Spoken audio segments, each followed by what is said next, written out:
This is Inez, Barron, council member representing the 42nd Council District in Brooklyn, which is East New York, Marcy, Brownsville, and East Flatbush. And we'll introduce the principal person that's here today. We came here today to offer our endorsement and support of the Million People's March in Newark, New Jersey. Million People's March in Newark, New Jersey is a march against police brutality and economic inequality. We know that even if the police stop beating us tonight, there's still some deeply rooted economic issues in our community from the oppression of capitalism. So this announcement today is New Yorkers supporting that march. We have a large network of people, Brother Bernard White, Minister Hafiz Muhammad of the Nation of Islam, Sister Viola Plummer of the December 12th Movement, Reverend Herbert Daughtry of the House of the Lord Church, and the Chairman Emeritus of the National Black United Front, and many other leaders. We have some local leaders, Tenant Association President, Block Association Presidents. We're all going to be gathering to leave New York on July 25th to go to our sister city in Newark and support our Newark brothers and sisters in this march for justice, in this march for economic equality, and the emancipation from the vicious systemic racism of a greedy capitalist system. As in Ferguson and as in Baltimore, when you look at the economic plight of those cities, the capital plight in those cities that give rise to police terror. And we are saying today, it's not enough for people to be against the Confederate flag. The American flag done us more harm than the Confederate flag. It's the American flag that flies in the courthouses across this nation that let Zimmerman go. Right. He killed Trayvon. That let the cops go, that shot 41 bullets and killed Amadou Diallo. It was a court system with the American flag in it that let them go. It was a court system with the American flag in it that let the cops go, that shot 50 bullets at Sean Bell and murdered him. It was the American flag. So as Betsy Ross in May of 1776 was stitching the American flag, we were getting stitches in slavery. When George Washington defeated the British and carried the American flag during the Revolutionary War to victory, he owned slaves and sold them for molasses. Thomas Jefferson flew the American flag on his plantation in Monticello, where he owned slaves, and raped a 14-year-old African girl named Sally Hemings. So we're fighting for justice under this American flag. Even racists are against the Confederate flag. Right. So we don't want people to be confused.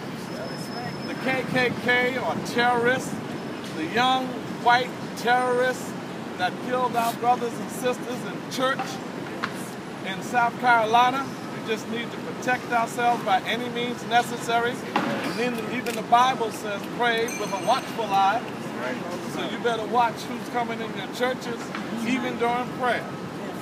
So we're saying today, this Newark March is critical. Yes. The home of the radical progressive mayor, Ras Baraka, who's supporting this march. Cornel West is supporting this march. And we are fortunate to have with us today the organizer of the march. And I will bring him up right after we hear words from Council Member Inez Barron. Thank you. I first want to say I give honor to God who's the head of my life and to whom I look each and every day to protect me, direct me, correct me, and favor me. And secondly, I want to say I echo all of the sentiments and expressions of the previous speaker my husband, Assembly Member Charles Barron. I believe all that what he has said is quite accurate. And then thirdly, I stand here in support of this march that is addressing the inequality of income and wealth, as well as the abuse of police conduct, to which we are subjected. I read an article recently that said that as we're able to bring more and more people into the workforce, that will help to reduce the income inequality. The article said it didn't matter what their income level was, what their income would be from the wages, as long as we brought more people in. And I'm still not understanding how that can be true. If you have, let's make it simple, one person making $1 billion, and you have 1 million people making $10,000, right. If you double the number of people making $10,000, there's still the same inequality gap between the people. Right. In a sense, it's even worse because there are more people in the lower ranks. So that doesn't make sense to me, even though some great, well-recognized economists said it. And so often we have to analyze and be critical of information and not just accept it because someone in a particular position has accepted it. So we know that we've got to work to bring workers to a living wage. That's right. And the living wage has got to reflect the circumstances of the communities in which they live. So even at $15, living in an urban environment such as Newark or New York City, you're still not earning what it takes to pay the rent, to buy the clothes, put food on the table, and God forbid, address any medical emergencies. So we've got to address a system that has not created an opportunity for people to be able to earn a living that will sustain them in the society in which they live. Right. And we have not yet done that. We can do it because we know whatever we put our mind to do and achieve and accomplish will in fact be done. In terms of police misconduct, we know that police are beating us up, stopping us on the streets unjustifiably, even violating the sanctity of our homes, breaking down doors. That's right. Without warrants, without just cause, coming in, abusing, and yes, even killing the residents in their own home in the presence of other family members. Right. This is not something that's happening occasionally. It's happening far too often. We hear about it all across the nation. We see video of it when it occurs. But yet and still, we don't see any justice for the police who commit those crimes. We don't see any vindication and bringing to forth those people who have committed these atrocities. We've got to address a system that has all of the injustices deeply entwined throughout it. All of our systems have the systemic racist inequalities in them in all of its manifestations. And until we recognize that, acknowledge it, address it, and correct it, it's going to continue to exist. So I stand here to say that I am in support of this march.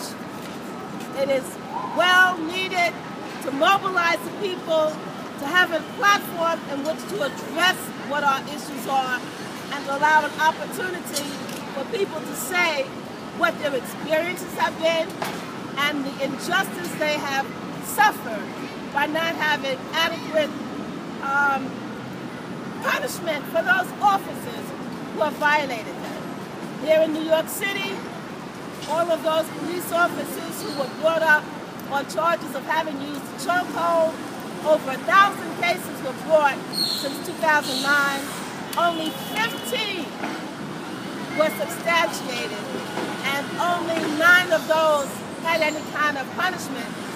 And the punishment for those officers who used the chokehold was loss of vacation days.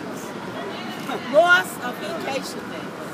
People who potentially could have killed someone by putting them in a chokehold. So we're saying there are many, many instances that we've got to address, all kinds of systems that have got to be torn down and reconstructed. Right. And that's what we say has to happen. Thank you. We also want to say, he can get, let him get closer. Get closer. Let him get closer. I want Larry to be able to get some good shot. Right. We want to thank the Amsterdam News for coming out. All right. The leading newspaper, period, not just black newspaper. We see that's the leading newspaper. Right. And we also want to say that the governor called a press conference at the same time, 1 o'clock, to announce that he is putting forth a special prosecutor to deal with these cases. Now we know the governor could have always done a special prosecutor on any one of these cases, and he refused to do it. But now that he's under a lot of political pressure, so he's playing politics now by calling for the appointment of a special prosecutor. And we also know that we've had special prosecutors before. That's right. We had Robert Abrams, who was appointed by this governor's father, Mario Cuomo, as a special prosecutor in the Tawana Brawley case, and wound up prosecuting Tawana Brawley more than the people who raped her and imprisoned her.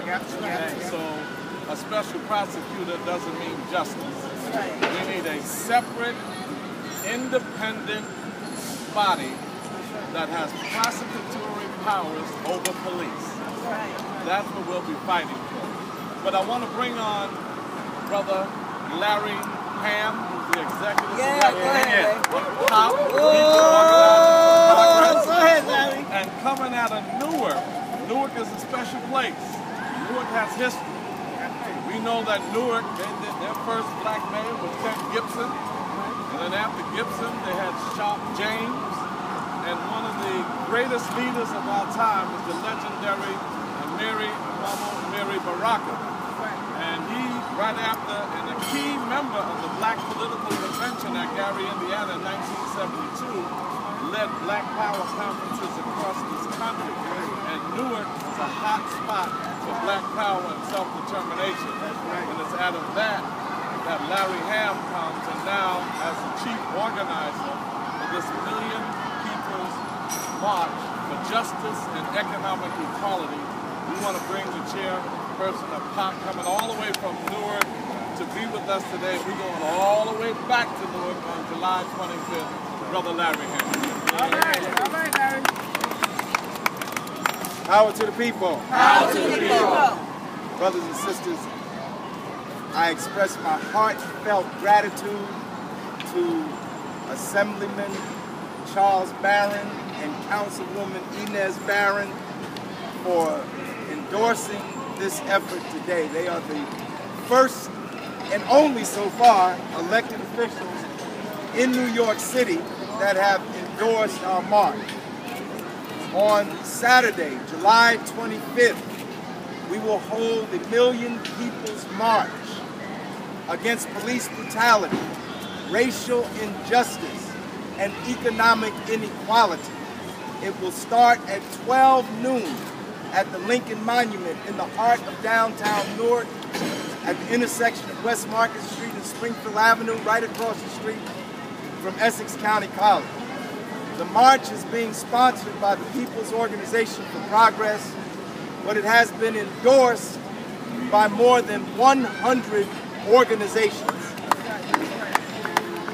And we want everybody to come to Newark, New Jersey on July 25th. Almost a year ago, in response to the pandemic of police brutality across this country, we decided to call this Million People's March in response to the murder of Michael Brown in Ferguson, Missouri, in response to the murder of Eric Garner in Staten Island, New York, in response to the murder of Abdul Kamal in Irvington, New Jersey, and Kashad Ashford in Lyndhurst, New Jersey, and Jerome Reed who was shot to death